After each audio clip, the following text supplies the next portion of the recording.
Hello दोस्तों, स्वागत है आपका अपने चैनल पजल मेनिया बितंकुर में। अब जिन्होंने आईबीपीएस पीओ प्री का एग्ज़ाम दिया था, उन सभी स्टूडेंट्स के लिए अगला एक महीना बहुत ही इम्पोर्टेंट रहने वाला है, क्योंकि 26 नवंबर में है आईबीपीएस पीओ मेंस। अब वो स्टूडेंट्स जिन्होंने पिछले मेंस एग्ज़ाम दिए हैं, आरआरबी पीओ क्लर्क या फिर आईबीपीएस क्लर्क, तो वो मेंस की तैयारी तो कहीं ना कहीं आईबीपीएस पीओ मेंस में बिल्कुल काम आएगी।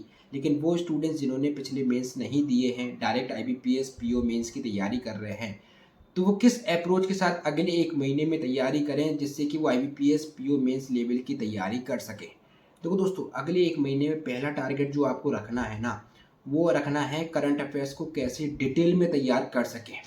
क्योंकि पिछले काफ़ी सारे मेंस एग्जाम में जिस तरह का जीए का लेवल देखने को मिला है, मतलब कि 2.5 number, 3 number, 3.5 number, 1.5 number, 2 number, इस तरह की कट ऑफ देखने को मिली है जीए में। आप इससे अंदाज़ा लगा सकते हैं कि क्या ही लेवल जीए का आया होगा।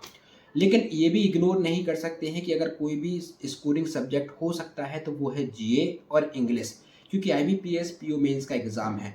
बहुत ही कम उम्मीद होती है कि रीजनिंग और क्वांट स्कोरिंग सब्जेक्ट बन सके। एवरेज स्कोर तो यहाँ से निकाल सकते हैं, लेकिन स्कोरिंग सब्जेक्ट बनाना थोड़ा कम चांस रहता है, इसलिए आपको जीए और इंग्लिश से स्कोर खींचना पड़ेगा। अब काफ़ी सारे स्टूडेंट्स की इंग्लिश अच्छी नहीं होती है, अब वो क्या करें। देखो दोस्तों, क्वांट और रीजनिंग में स्कोर नहीं बन रहा, इंग्लिश में आप सोचें कट ऑफ क्लियर हो जाए तो इससे काम नहीं चल पाएगा। तो इंग्लिश में भी आपको मेहनत करनी पड़ेगी। अभी भी एक महीने का समय है, ज़्यादा से ज़्यादा रीडिंग कीजिए प्लस प्रैक्टिस कीजिए। जीए की बात करें तो अगले एक महीने में कोशिश करना है कि कम से कम 4 महीने की करंट अफेयर्स आप डिटेल में तैयार कर सकें। बाकी फिर जितनी आप पे करंट अफेयर्स डिटेल में तैयार हो सके, एक महीने की आपने तैयार कर ली डिटेल में, फिर उसके बाद आप मंथली पीडीएफ पढ़ लीजिए, फिर क्विज़ेस लगा लीजिए। क्योंकि जो दूसरा ऑप्शन है ना, पीडीएफ का और क्विज़ेस का, वो तो आपके सामने है ही, लेकिन जो पहला ऑप्शन है ना डिटेल में तैयार करने का, वो आप पहले कीजिए, ठीक है। और अगर डीआई और पजल्स की बात करें, मैं ये नहीं कहूँगा कि इतनी डीआई पर डे लगाइए, इतनी पजल्स आप पर डे लगाइए। जितनी भी आप पे हो सके डीआई लगाइए, पजल्स लगाइए। और किसी भी प्लेटफॉर्म से आप लगा रहे हो, डिफरेंट डिफरेंट प्लेटफॉर्म से बिल्कुल आप लगाइए, प्रैक्टिस कीजिए। लेकिन अप्रोच आपको एक ही रखनी है जिस अप्रोच के साथ आप डीआई या पजल सॉल्व करते हैं।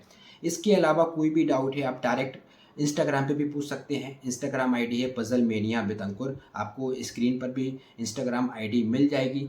बाकी आप कमेंट में ज़रूर बताएं कि मेंस की तैयारी आपकी कैसी चल रही है, या फिर आईबीपीएस पीओ में आपका एग्ज़ाम कैसा गया था, क्या आपके अटैम्प्ट रहे थे। बाकी मिलते हैं फिर नेक्स्ट वीडियो में, जब तक के लिए धन्यवाद।